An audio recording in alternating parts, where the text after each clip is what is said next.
मुझे ये गम नहीं है कि बदल गया है ज़माना, मेरी ज़िंदगी है तुमसे, कहीं तुम बदल न जाना। आज हम आप सबको देवी गीत सुनाने जा रहे हैं। आप सबका बहुत बहुत धन्यवाद हमारे गीत को सुनने के लिए। लाल रंग चुनरिया हो,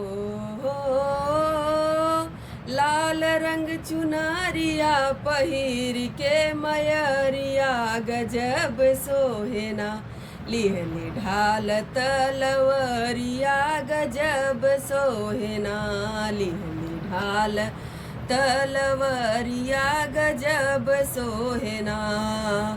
ऊंचे पहाड़वा पे माई क बसेरवा, माई के दरस हित तर से जियरवा।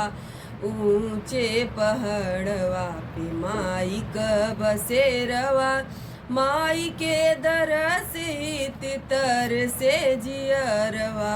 मोहनी मूरतिया हो, मोहनी मूरतिया नाचे हमारी नजरिया गजब सोहेना, लिहले ढाल तलवरिया गजब सोहेना, लिहले ढाल तलवरिया गजब सोहेना।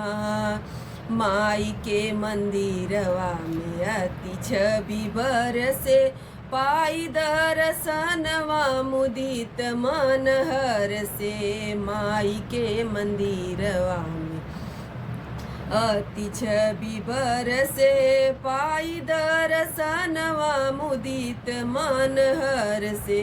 गले बीच हार सोहे हो,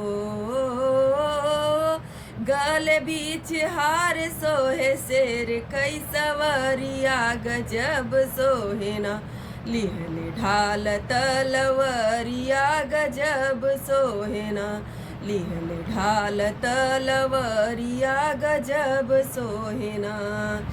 जिंदगी सुफल हो पाए दर्शनवा, शारदा भवानी करबै तोहरा पूजनवा। जिंदगी सुफल हो पाए दर्शनवा, दुर्गा भवानी करबै तोहरा पूजनवा।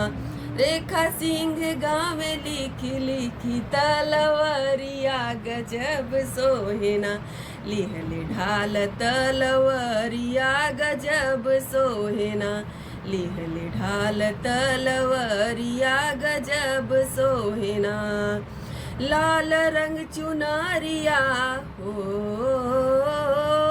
लाल रंग चुनरिया पहिर के मयरिया गजब सोहेना, लिहले ढाल तलवरिया गजब सोहेना, लिहले ढाल तलवरिया गजब सोहेना।